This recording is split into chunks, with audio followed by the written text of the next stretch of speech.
semuanya, selamat datang di video sejarah yang akan membawa kita kembali ke masa-masa awal perjuangan diplomatik setelah kemerdekaan, di mana aku akan membahas satu peristiwa penting yang terjadi pada tahun 1946, yaitu Perjanjian Linggarjati. Setelah Indonesia memproklamasikan kemerdekaannya pada 17 Agustus 1945, perjuangan belum sepenuhnya berhenti, di mana Belanda yang sebelumnya menjajah Indonesia tidak begitu mudahnya untuk mengakui kemerdekaan kita. Maka berbagai perundingan pun akan dilakukan untuk mencari jalan damai. Salah satunya adalah perundingan yang berlangsung di sebuah desa yang bernama Linggarjati yang terletak di sebuah kaki gunung yang ada di Jawa Barat. Dalam perjanjian ini, tokoh-tokoh penting dari Indonesia dan juga Belanda duduk bersama untuk membahas masa depan kedua negara, di mana Perjanjian Linggarjati merupakan titik awal pengakuan Belanda atas kekuasaan wilayah Indonesia, walaupun hasilnya belum sepenuhnya memuaskan untuk kedua belah pihak. Nah, di video kali ini, aku akan membahas latar belakang dari perjanjian tersebut, tokoh-tokoh yang terlibat, isi dari perjanjian, dan juga dampaknya bagi perjuangan Indonesia. Yuk kita mulai perjalanan sejarah ini dan pahami bersama bagaimana diplomasi menjadi bagian penting dari kemerdekaan kita.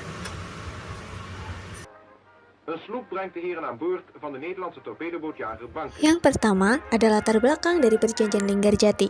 Setelah terjadinya proklamasi kemerdekaan pada tanggal 17 Agustus 1945, bangsa Indonesia masih mengalami masa yang sangat sulit, di mana pihak Belanda saat itu kembali ke tanah air bersama Nica. Kedatangan Belanda memunculkan konflik yang berakhir pada agresi militer Belanda I pada tahun 1947. Pihak Indonesia pun merespon dengan mengadakan pertemuan pertama kali di Jakarta pada tanggal 23 Oktober 1945. Dalam pertemuan tersebut dihadiri oleh perwakilan Indonesia dan Nica, tetapi belum ada kesepakatan yang tercapai.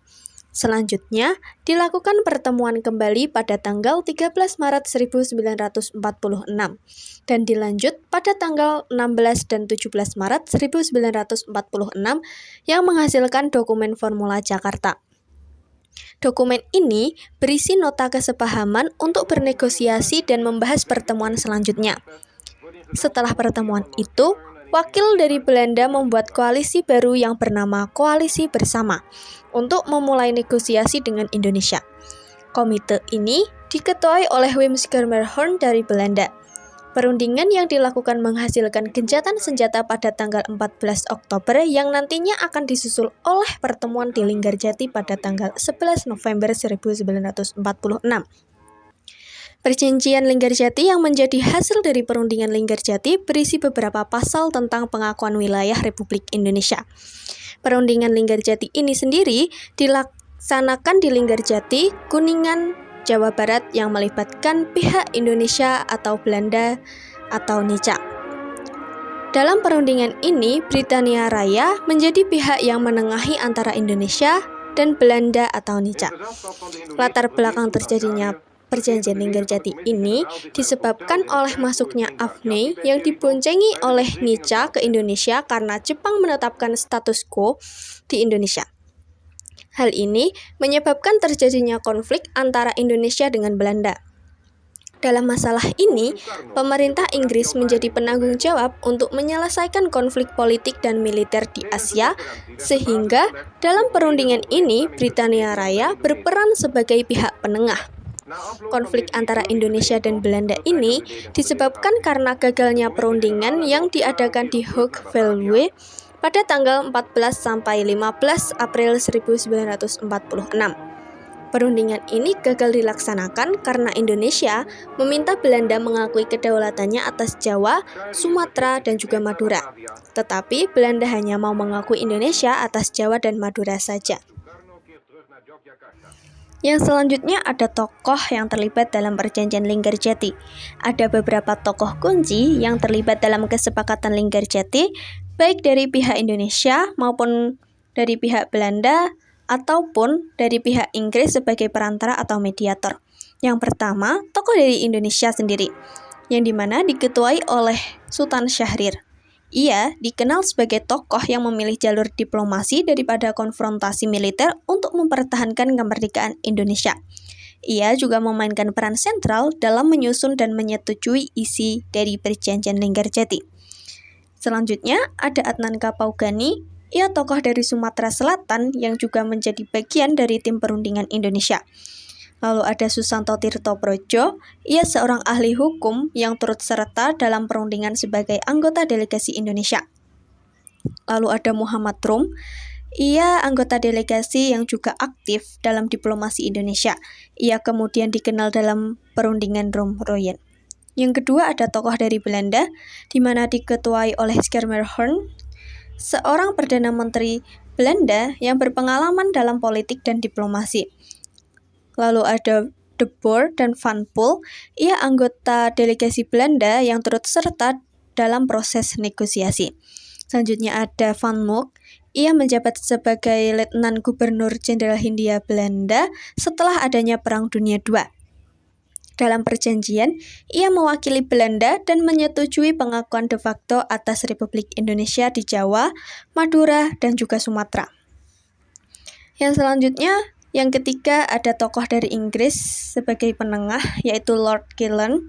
Ia sebagai mediator dari pihak Inggris dan ia berperan dalam menjaga jalannya perundingan agar tetap netral dan konstruktif. Perjanjian dilaksanakan di Linggarjati, Kuningan yang ada di Jawa Barat dan ditandatangani secara resmi pada 25 Maret 1947 di Istana Merdeka yang ada di Jakarta. Perjanjian ini menjadi tonggak awal pengakuan de facto Belanda terhadap Republik Indonesia. Yang selanjutnya ada isi dari Perjanjian Linggarjati. Perjanjian Linggarjati sempat memakan waktu yang cukup lama, yaitu 3 hari hingga mencapai kesepakatan pada tanggal 13 November 1946 pukul 1:30 waktu Indonesia Barat. Perundingan tersebut menghasilkan beberapa butir. Yang pertama, Belanda mengakui Indonesia secara de facto dengan wilayah yang diakuinya meliputi Sumatera, Jawa, dan juga Madura. Yang kedua, Belanda diharuskan meninggalkan wilayah de facto Indonesia selambat-lambatnya tanggal 1 Januari 1949. Yang ketiga, Republik Indonesia dan Belanda akan melakukan kerjasama untuk membentuk negara Indonesia Serikat, yaitu Republik Indonesia Serikat atau RIS. Salah satu negaranya adalah Republik Indonesia. Yang keempat, Republik Indonesia Serikat akan membentuk aliansi Indonesia-Belanda dengan Ratu Belanda sebagai presidennya. Ternyata, setelah Perjanjian Linggarjati disahkan, pelaksanaannya tidak berjalan dengan mulus. Ini dibuktikan dari pernyataan Van Mook yang menyatakan bahwa Belanda tak lagi serikat dengan perjanjian ini. Pernyataan yang dikemukakan Van Mook pada tanggal 20 Juli 1947 inilah yang memicu agresi militer Belanda I pada tanggal 21 Juli 1947.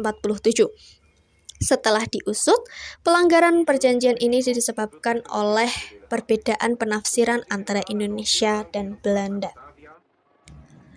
Yang terakhir ada dampak bagi perjuangan bangsa Indonesia. Yang pertama ada dampak positifnya, yaitu Indonesia mendapatkan citra di mata dunia internasional. Meningkatnya citra tersebut membuat semakin banyaknya dukungan negara-negara lain atas sahnya kemerdekaan Indonesia. Selanjutnya ada Belanda mengakui Republik Indonesia untuk penguasaan terhadap teritorial Jawa, Sumatera, dan Madura. Pengakuan tersebut menjelaskan bahwa Indonesia secara de facto menguasai wilayah-wilayah tersebut. Selanjutnya, berakhirnya konflik antara Belanda dengan Indonesia, walaupun pada akhirnya Belanda melanggar perjanjian tersebut dengan melakukan agresi militer. Yang kedua, ada dampak negatif dari Perjanjian Linggarjati, yaitu perjanjian tersebut bisa saja memberi Belanda waktu untuk menjadi lebih kuat dalam segi militer untuk kembali menduduki Indonesia. Selanjutnya ada banyak kelompok di Indonesia yang menentang perjanjian tersebut, seperti Partai Masyumi, PNI, Partai Rakyat Indonesia, dan Partai Rakyat Chun. Demikian pembahasan kita mengenai Perjanjian Linggarjati dan dari latar belakang perjuangan kemerdekaan, peran tokoh seperti Sultan Syahrir dan Wim Schermerhorn, hingga isi dari kesepakatan yang menunjukkan dasar pengakuan de facto atas Republik Indonesia. Semuanya menunjukkan betapa kompleks dan strategisnya perjuangan bangsa kita. Semoga materi ini tidak hanya menambah wawasan, tetapi juga menumbuhkan rasa bangga dan cinta terhadap sejarah bangsa Indonesia. Sampai jumpa di video berikutnya. Tetap semangat belajar!